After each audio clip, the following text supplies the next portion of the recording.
some magical path to success. You use what you have to get what you need, and then you move forward. That's it. But what we do is, as a community, it seems we have gotten comfortable with complaining. And I don't like that. I really don't like the fact that we've gotten comfortable with complaining. It's a sad commentary. It is a sad commentary that we know how to tell each other what we don't do. We've actually bought into the propaganda of black people are lazy, black people are inefficient, black people don't care. And these are ideas that are brought about by white nationalists like the president of the United States and the people who support him. We've also, something else I don't like is we are apologetic for things that are done to us. Why are we so comfortable apologizing for being put under tyranny, and the tyranny affects the behavior of the very people that you're complaining about? See, I need you to compartmentalize for a second. Your brothers and your sisters, not your blood brothers or family brothers, but the brothers and sisters in the community. Oh, we're going to have to start calling each other brothers and sisters again too, but that's later on in the conversation.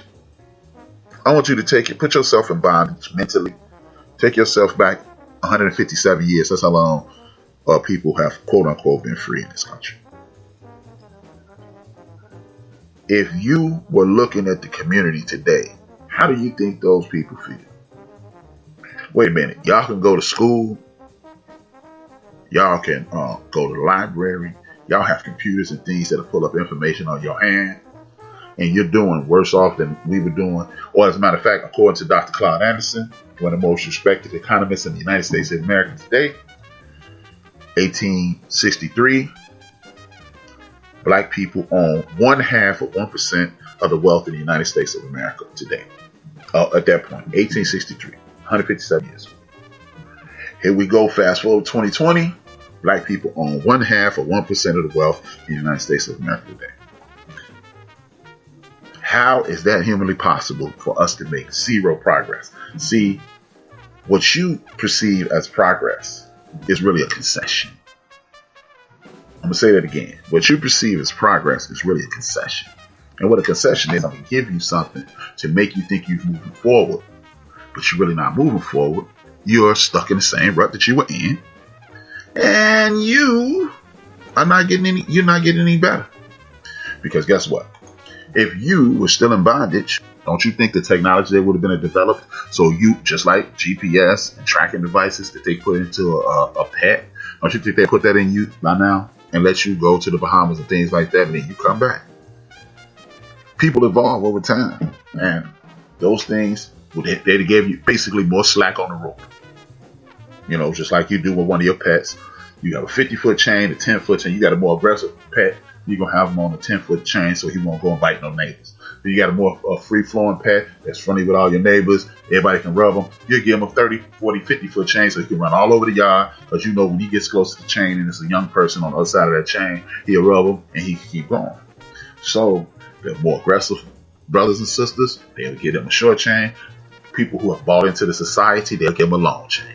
Let's just be honest. And I hate to use animalistic comparisons, but those are the only ones that fit what I'm saying. And I'm hoping to hit hard so you will understand exactly where I'm coming from. So our ancestors will be shamed. I'm just going to use myself. They would be shamed of me. They'd be shamed of a lot of things that I've done. They'd be shamed of the fact that I was a college dropout. I went back and got my degree. They'll be ashamed that I'm a relatively intelligent dude that hasn't applied all his skills to be as successful as possible. They'll be ashamed that I don't do as much civically as I can to support my brothers and sisters. Another reason I want the brother Ben for BS3 to come on, allow me to segue to the Ben for BS3 segment of the conversation. I need Ben for BS3 to come on so we can talk about his network, so the people who listen to my network and listen to his network, the people who listen to his network and listen to mine, and we can continue to grow. See, the thing is, I have a very, very, very aggressive tone about me, so I'm not for everybody. Ben is the polar opposite of me, but we're really saying the same thing. We truly have the exact same goal. So why would some of the brothers and sisters rap a little too aggressive. They gonna listen to Ben. And there's some people that listen to Ben and say, man, you need to be saying this. They may not tell Ben, but they're thinking that, and they can listen to rap, and then all people come together. We can continue to blow this thing up. That's why I wanted them on here. I need the people who listen to me to listen to Ben from BS3, so we can continue to grow our empires, so we can support the needs of our community. Allow me to digress. We as a community don't work together enough. The reason we are hurting the way we are is because, I'm just going to give you my city, for example. The city of Chicago, y'all think it's the most violent place in America. Y'all think it's Beirut. Fun fact, the most dangerous city in the state of Illinois is Peoria, Illinois. Fact. But that's not what I'm talking about. When you're in Chicago, you're a West Side person, it's kind of super hood. South Side people are more college educators, more brothers and sisters out there are college educated. They come from 2-family homes, yada, yada, yada, this, that, and the third. It's more of a white collar situation versus a blue collar situation. Plumbers, mechanics on one side, people who work in downtown wear shoes and ties on the other side. Believe it or not, the brothers and sisters in my city from the south side of Chicago look down on the people on the west side of Chicago because they blue collar, they're more rough around the edges, they're more hard nosed. And, oh man, they're hood, they're ghetto, what's wrong with them, yada, yada, yada, right? But guess what? When the Gestapo pull you over, they don't know what part of town you're from. You're just that word that we don't like. But we act as if we don't understand that anymore, because in other in the culture of the United States of America, you got the greasers. You know, these are old terms. These are super old terms. You got the wops and all these negatory terms. You know, you got the hard no. You know, you got the upper crust and things like that. So we, for whatever reason, our community has duplicated those same caste systems. But when you are at the bottom of the barrel, you don't have time to be segregating amongst each other. But we do that here in Chicago. Here's the even crazier part. Me personally, I was born on the west side of Chicago. My mom was blue collar. My dad was blue collar.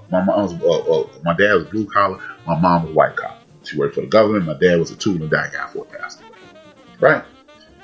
I was raised on the north side of Chicago.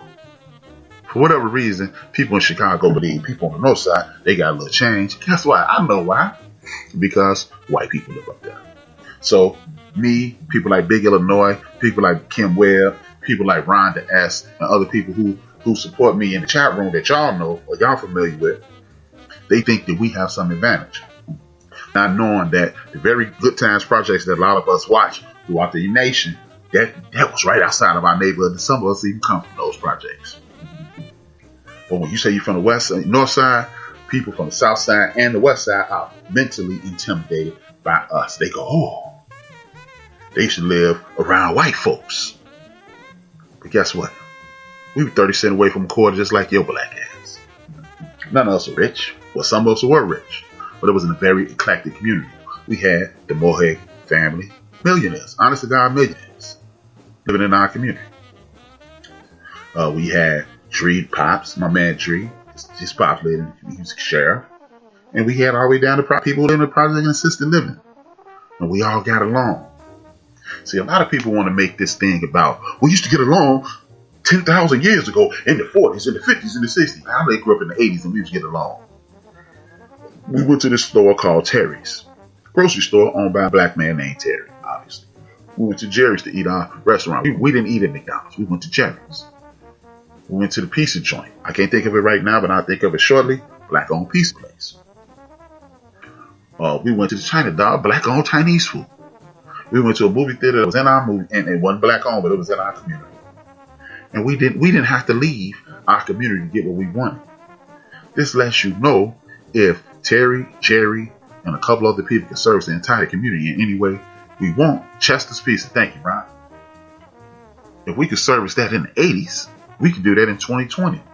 We must remove the concept of somebody, you better than somebody who looks just like you. All you are is a link in the people that look just like you chain. Period. But we don't want to do that because we've bought into the situation to whereas you are duplicating the oppressor's behavior. And anytime you duplicate somebody who's oppressing people's behavior, you in essence become a devil. And when you duplicate demonic behavior, you get demonic results. Period. These things are continuously holding us back because we don't want to accept the fact we are all we have. And look, if you want to continue to buy into that nonsense, please do so. But do so over there. Don't intermingle with us until you can get a leg up and then burst into other situations. Now, am I telling you not to go downtown and get the job with the shirt and tie in the big building and make hundreds of thousands of dollars and become a CEO and make billions of dollars? No, I am not. What I am telling you is this. Everybody that looks like you is in the same boat. Because if you drive around in that Lexus 300, you're going to be on the side of the road getting harassed by po-po at some point. That's just the way it works. So for us to continue to just complain, what we need to do is stop complaining. Get on the, as James Brown said, get on the good foot and move in the same direction. If we all want to go to, let's just use a fictitious, well, it's a real address. It's 2300 Jackson Street in Gary, Indiana. If the goal is to get there, you can come from Detroit, you can come from Cleveland, you can come from Cincinnati, you can come from Chicago, Milwaukee, St. Louis, California, New York, Baltimore, Atlanta, Alabama. But the goal is to get to 2300 Jackson Street, right? So let's stop looking at the methods and ways in which we choose to get there, and let's just make sure we all get there. And the reason I'm bringing this up is this is an election year in which we have never seen before. How many freaking times have we heard the saying, man, this is not like anything else you ever heard? Yes, we've heard that 10, 11, 12, 13 million times. Every time it's an election, we hear that. We hear it. But here's the time that is most important. Civics. High school civics is just what we need right now. Elementary school civics is what we need. First and foremost, if you don't believe this is a very important election, I want you to understand this. Okay, every 10 years, since the beginning of the country, they take assessment of how many people in the country, and that's how they divide up the finances in regards to needs like health care, road repair, so forth and so on. Everything that you think is important, that's how it's divvied up. Oh man, I ain't giving these people my information. They just want to track me, blah, blah, blah. Okay. 1943, it was an act passed, Chapter 10 of the United States Constitution that states after the Japanese people were released from internment camps, this is what I want you to understand. There was laws passed that the United States Census Bureau can never share the information that is given to them. Only thing they can do is tell you how many people that live in the community, how many people live on the block, how many people live in the area. They cannot tell you HRap lives there. They cannot tell you Jew from Houston lives there. They cannot tell you Big Illinois lives there. They can just tell you that between 2300 Monroe and 2400 Monroe, there are 85 people that live in that area. That's determined how much your schools will be taken care of, how many times your roads will be paid. That's how I can tell how many buses that need to be. If most bus services, even if they're independently owned, like Chicago Transit Authority, CTA, the Chicago Transit Authority, a lot of bus lines have been cut because every 10 years, brothers and sisters, do not fill out the census. Guess what? This is the one time if you freaked around and lied. If you didn't tell the truth and say it's 3 people living in this house, you said it's 8. That's the one time that'll benefit you, just lying. Because, oh man, it's 32 people in this classroom. Because the Census Bureau only reported 800 people in that area, so it only need 45 teachers, and now you got 42 people in each class. But if you'd have said, I got 8 kids, and when you only have 4, then guess what? You'd have more funds allocated. All these kids trying to get these ebooks and things like that so you can do school at home. Guess what? You have those naturally because you fill out the census properly. If you don't think this is important, civics lesson number 1, it is. Because people do not have it. Tell you what, when was the last time you walked up to a homeless man and asked him for something? Because he doesn't have anything, right? He's homeless. He's destitute. He's indigent for a reason, because he don't have the